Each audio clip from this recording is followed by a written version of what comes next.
Bonjour! Hello everyone! Do you recognize me? I am back. This is the fashion codes of Mugler.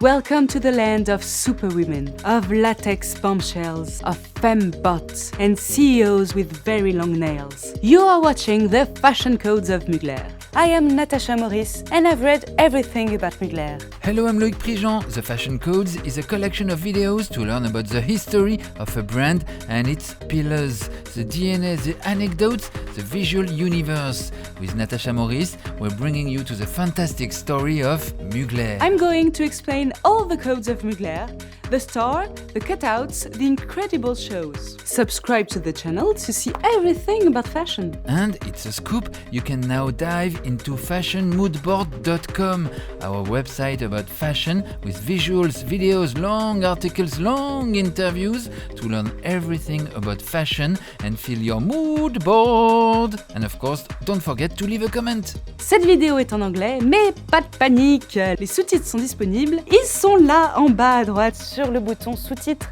Il suffit de cliquer dessus pour les activer. Les codes de la mode Mugler. Hello world! Tick-tock, it's Mugler time! The cutouts. This is the most recognizable code of the house today. Mugler is famous for making clothes with multiple cutouts. If long lines of skin are visible on a garment, you know it's Mugler, and you never know where the scissors are going to end, whether it is a pair of pants, a bodysuit, a pair of tights, or a jacket. Are they cutting in their sleep? Answer, they are. Mugler wants to sublimate your body, make your boobs look better, your butt look better, elongate your torso. No matter the body, shape it. But of course, this is all trompe-l'œil. All I'm wearing is trompe-l'œil. You think you see my torso? Trompe-l'œil. You think my arms are bare? Trompe-l'œil. When Casey Cadwallader becomes creative director of Mugler, he goes on a wild shopping hunt in pharmacies. He buys all the neck braces and medical corsets, leg braces and compression stockings to study and dissect them. And you can tell in his collections. His obsession is the neckline. He likes to put into light this part of the body. The black line covers just what needs to be covered. The rest is visible. The cuts are like magic. Well, no, they're science. Because each cut has been carefully thought out. They all have a specific mission, and each centimeter counts. It's calculated. I'm sure there is a Mugler laboratory where they do experiments and quantum physics to find the perfect equation to make you look hot. Quand on porte du Mugler, it's a performative wardrobe. The star, l'étoile. The star is the most well-known fashion code of Mugler. Think of it. It's the shape of the perfume bottle, Angel. And if you pay attention, it's everywhere in the Mugler world. On clothes, on runways, on Thierry Mugler's ring, and even on his coffin. He is very superstitious about this star, as Christian Dior was. Stars and designers. Superstition. Thierry Mugler grew up in Strasbourg, where there is a gigantic cathedral, which had a very important influence on him. He was obsessed with stars and with Virgin Marys. As a child and a teenager, he is always watching movies. And if you look closely at production company credit opening logos, you will see that stars are everywhere. And he was obsessed with movie stars. The star is a symbol of eternity, of contemplation. It's an international symbol. It's magic. If you look up, you see stars. And Thierry Mugler loved to make people look up. His shows are often constructed in stages. You look up to see the models come out. Even a red star is for him an inspiration. Who is the Mugler woman? The Mugler woman doesn't take the subway. She fiercely rides a majestic supertrain that speeds through the underground of the metropolis. Nobody dares to say no to her. The color blue. Oh bah non. Almost. Blue! Voila! The colors of Chanel are black and white. Hermès is orange, Valentino is red, Saint Laurent is black, Chloé is beige, Fendi is eggshell yellow, Lacoste is green, Dior is grey, Gucci is red and green, and Mugler.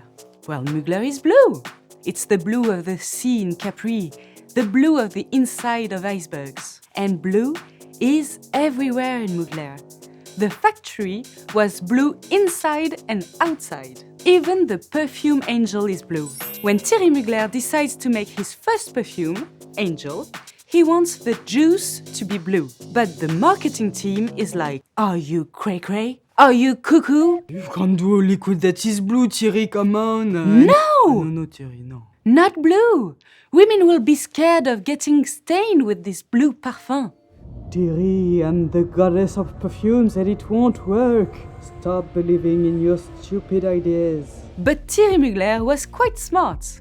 Blue is actually the favorite color of adults. And it was not only a success, but a revolution as well. We can also associate his love for the color blue to his love for the Virgin Mary in the Catholic religion, as he presented many Madonnas on the catwalk. Another color is Mystic Mauve. The perfume Alien is mauve, a dark shade of amethyst. And there is a lot of mauve in the Mugler shows. The corset. Corsets are a very important element of Mugler's DNA. Lacings and construction lines are everywhere. Thierry Mugler loves theatricality and classical dance. He's also obsessed with transforming bodies, sublimating bodies. Simplicity, ugh! Minimalism is a dirty word. Maximalism. But the corset. Corset should be the first name of Mugler. At the beginning of the 20th century, Paul Poiret deleted corsets. Then in 1947, Christian Dior brought it back. And then Courrèges cancelled it again in 1965. And finally, in the 1980s, Jean-Paul Gaultier and Thierry Mugler bring it back. They didn't grow up in a society where corsets were mandatory. They didn't see their mother suffer. So for them, it's glamorous, it's sexy, it's historical, it's like a costume. They have this idea of the corset from the cinema of the 1950s. For Thierry Mugler, it's Jessica Rabbit, the Queen in Snow White, the libertine paintings of Fragonard, and Rita Hayworth. This comeback of the corset happens at the same time as the epidemic of AIDS. It's a time of great panic. The activists and the ministries of health encourage people to stop having sex for instead having safe sex, to imagine instead of having an active sexuality. The corset comes back as a garment that magnifies body and protects them. You think I extrapolate, but that's how it was. The corset was a fantasy. Nowadays, the Mugler corset is less constraining, more comfortable. It's not made with steel bones, but with technical fabrics that build the shape and still permit movement. That's why Dua Lipa can do a whole show wearing a Mugler corset. She's not superhuman. She just has the right corset. Well, she's a bit superhuman. Manfred Thierry Mugler. Manfred Thierry Mugler is born in 1948 in Strasbourg in the northeast of France, close to Germany. It's the land of bretzel and choucroute. Exactly what Thierry Mugler is not. Hello, I'm Natacha Morice. I'm a shoe, but I'm not a croûte. His father is a doctor and his mother stays at home. She's an elegant woman, always perfect. During his teenage years, Thierry is a high-level classical dancer at the opera of his town. Pretty lonely, he's always reading superhero comics, watching movies, and dreaming of living for Paris. Ah, Paris, la mode. People don't eat choucroute in Paris. They eat tears of beauty. When he does, he knows nothing about fashion. His career in fashion started by chance, after meeting the right people and pretending to be a stylist. Well, he was already good at drawing and super good at lying. In 1973, Manfred Mugler creates his first brand, Café de Paris. It means coffee of Paris because he spends his time at Café Le Flore. It's quickly replaced by Mugler in 1974. At the time, haute couture is still alive, but not very well. The old aristocracy is crumbling. The youth want something more representative of their lives. Thierry Mugler arrives when prêt-à-porter, luxury ready-to-wear, is about to explode. It's the same era as Jean-Paul Gaultier and Sonia Rykiel. His idea of fashion meets the demand for modernity of the time and is also very avant-garde. He has never used either fur or exotic skin, ever. I told you, very avant-garde. He quickly becomes the new it designer. His crazy shows are the place to be. People fight to get in. They fight with their stilettos and their luxury bags. There seems to be no limit to what he can do. He photographs his own campaigns. He directs the video of Too Funky for George Michael. In 2002, he's done everything and multiple times. So he decides to leave his own house behind, and as his name is owned by Clarins since 1997, he officially changes his name for Manfred Mugler, which is his real first name, Manfred Thierry Mugler. I recommend you to watch his last interview. It's on this very YouTube channel. Subscribe! The Fembot. Mugler is a brand populated by female robots, with bodies hot and strong. Casey Cadwallader experiments with forms and materials to imagine the woman of the future, of your future dreams. He has fun with hip pads and torsos sculpted in plexi, putting an armor around the female body, protecting women, as well as embellishing them. I am wearing Mugler Summer 2024. Well, it's wearing me.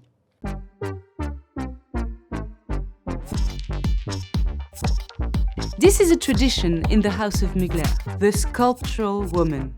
Thierry Mugler made 1,000 variations on this theme, creating as many characters. You can't take your eyes off them. It's the Mugler Experience. You feel hot, you feel cold. What is happening? The inspiration, of course, is the blockbuster of 1927, Metropolis by Fritz Lang, and its robotic divinity. Loic was at the premiere. There is the motorcycle bustier from 1991 sculpted by Jean-Pierre Delcros. It's in the collection of the Met Museum, which says, I quote, "The sighting of motorcycle imagery for a bustier melds the concepts of chassis and the female torso. The implication of the body as a vehicle to be driven or ridden inevitably raises the possibility of sexist interpretation." On the runway, however, the model, gripping her handlebar panniers, steered herself. Ha! The color black, le noir. The other iconic color of Mugler is black. The Mugler woman is not a princess. Oh no. She's a vamp, she's a witch, but in the initial meaning, an independent, intelligent, fierce woman. She is disturbing. She is a dark empress walking towards you. She has black widow's legs. Her breasts are enhanced, but you don't dare to leer at her because she might kill you in one glance. She wears black because she's a working woman. She wears black because she's a seductive widow. She wears black and she doesn't need to justify herself. D'accord, c'est compris? Bon, très bien. Code prochain. The spectacular shows. Thierry Mugler has grown up reading comic books and superhero stories, dancing and going to the movies. His imaginary world is filled with fantastical creatures and wonderful clothes. When he starts doing fashion shows, he creates full spectacles.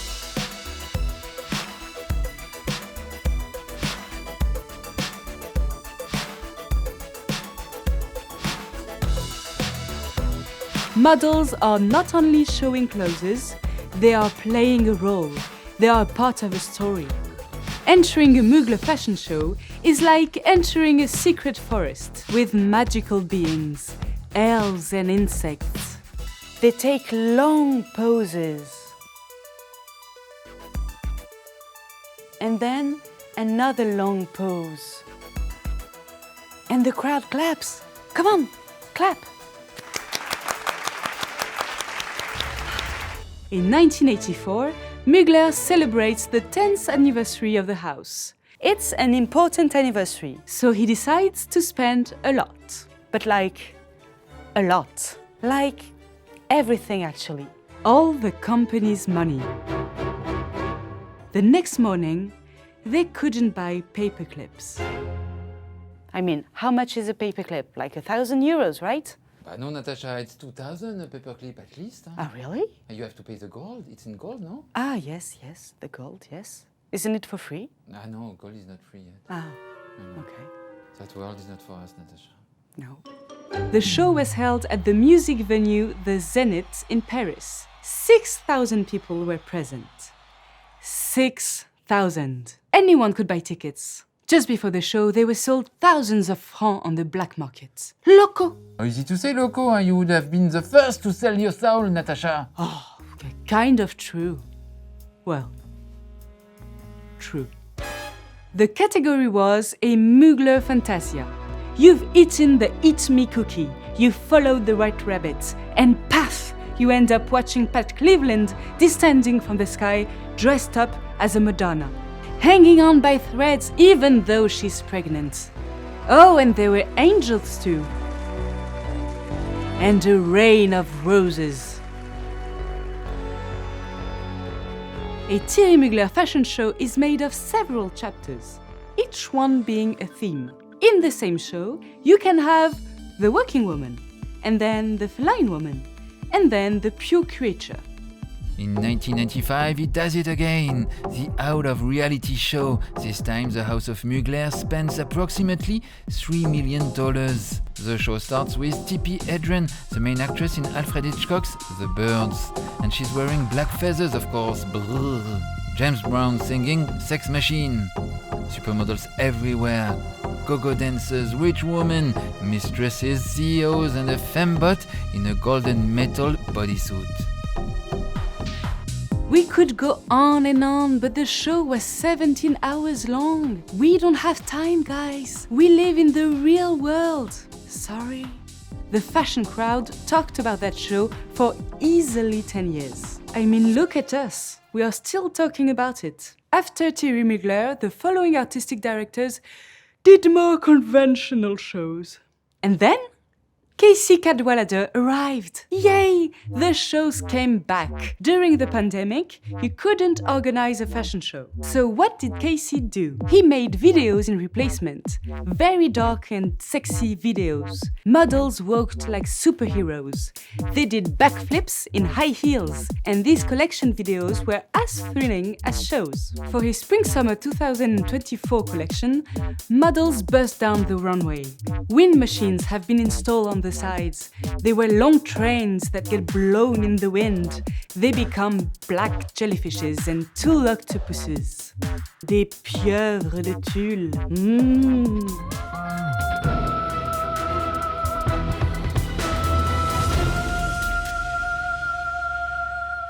I'm wearing that collection actually.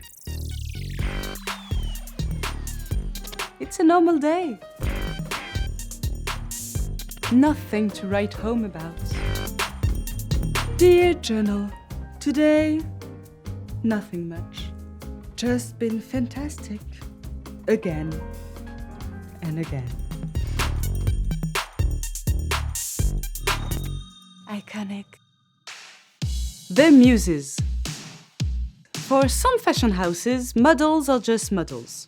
Beautiful, but exchangeable. For some houses, like Mugler, models are muses. They are carefully picked because of their character, of what they represent. Thierry Mugler would put on his podium people who were not really accepted at the time. Porn stars or drag queens, for example. And he would give them the same importance as Diana Ross or Jerry Hall or Linda Evangelista. To be part of the norm is not required to be part of the Mugler world. On the contrary, extraordinarity is celebrated. Today, Mugler continues this philosophy. The shows are modeled by trans people, non-binary models, among classical supermodels like Bella Hadid or celebs like Paris Hilton. They are always inclusive and say Mugler is for everyone. Well, if you dare. and Hunter Schafer is now the new face of Angel. Of course. Mugler keeps dressing superstars like Megan Thee Stallion, Cardi B, Beyoncé and Dua Lipa, the whole showbiz thing. The perfumes. You're halfway in the video. Subscribe. Moi j'ai mis 2 heures à enfiler ce truc-là, vous pouvez faire un petit clic. Mugler is known worldwide for its perfumes, starting with Angel. Created in 1992. Impressive fact, a bottle of Angel is sold every 10 seconds in the world. Oh, 1 bottle sold. Ah, another bottle sold. Ka-ching! Thierry Mugler is a businessman, so he quickly understands that he needs to create a perfume. It's how you make money. It's how your brand becomes famous. He wants his perfume to smell like a cake, the one his mother used to make. At the time, perfumes were not sweet. They smelled like amber, powder, ancient wealth. The marketing team doesn't believe in sweet perfumes. What? Perfume that smells like candy? Bah Titi, c'est n'importe quoi. Ah non. Thierry, come on. Stop insisting, huh? We know it won't work. You know they'd want to smell like whiskey and cigarettes? Pas le cake. Read my lips? No. Bah But Thierry doesn't let go. He's sure young people want something new, something fun, and completely different from classical perfumes. When Angel comes out, it's a total success. A new range of perfumes is created, the sweet perfumes. And since then, most perfumes are inspired by Angel. Then he creates more perfumes starting with an A, like Amen, the first men perfume in 1996. Amen! And Alien in 2005. Alien is today a mega good performer. It's supposed to be a jewel in your hand with a golden claw like a certi. It's a Mugler perfume, so it's powerful. It's a love it or leave it scent. The Mugler men and women are strong. They love themselves, and they don't care if you don't. Alien is a creature from out of our planet. She is above our atmosphere.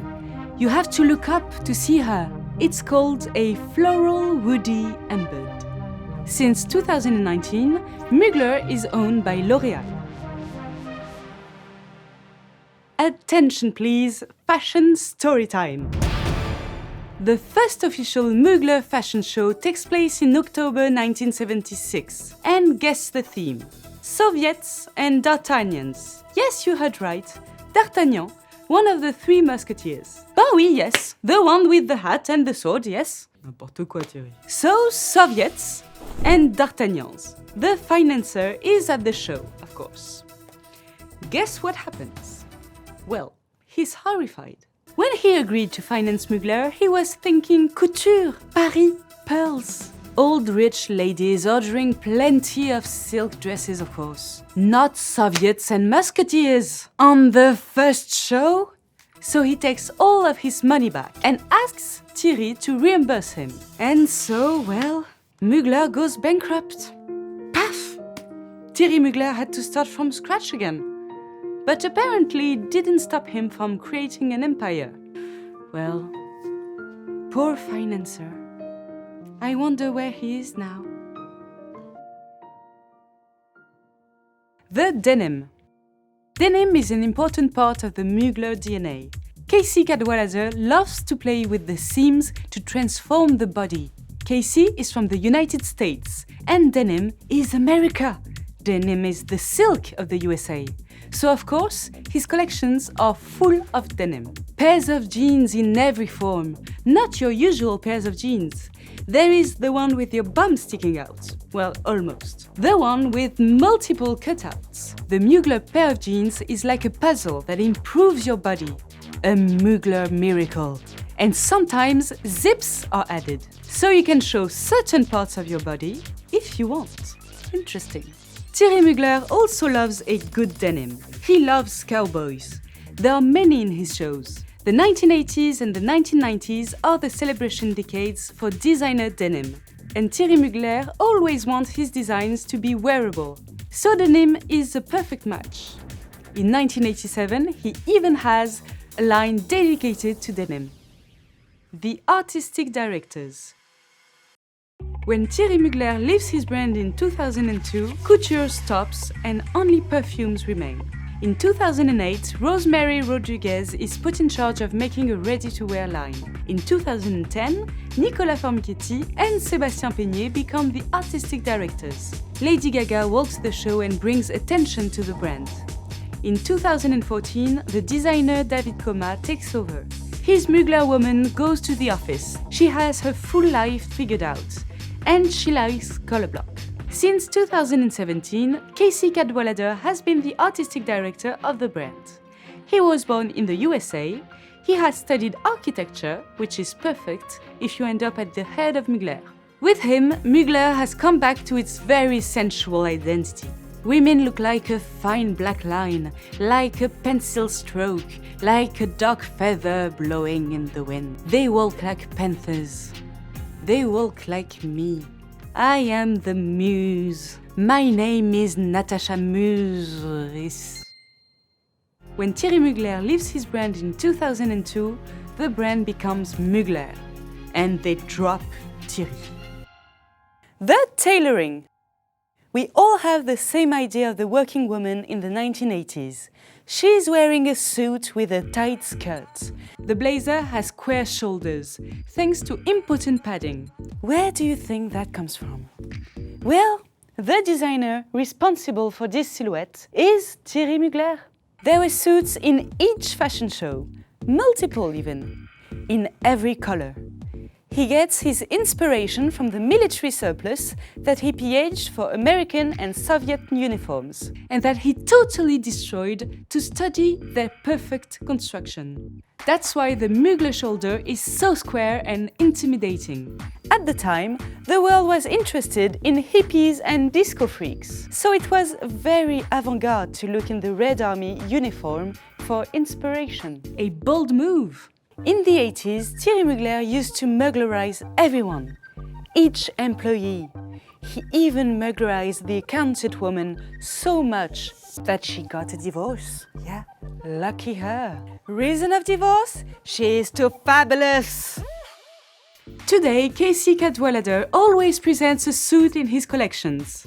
At least one. It can be a blazer worn over very sexy tights, a cropped blazer, a blazer that becomes a bodysuit, or a corset worn with tailored pants. It's a special kind of tailoring, very sharp on the shoulders, slim-fitted for the jacket. Mugler still has ateliers in the center of Paris, with premières making sure the Mugler know-how is kept alive. And clearly it is. And voila everyone, this was Les Codes de la Mode Mugler. I know you don't want to leave the Mugler planet, me neither. Good news! There are many Mugler videos on our channel. This is one of 3 videos about Mugler. We also have the last video interview of Manfred Thierry Mugler and the report about the summer 2024 Mugler collection by Casey Cadwallader. Binge session! Subscribe to the channel to see everything about fashion. Allez, bisous!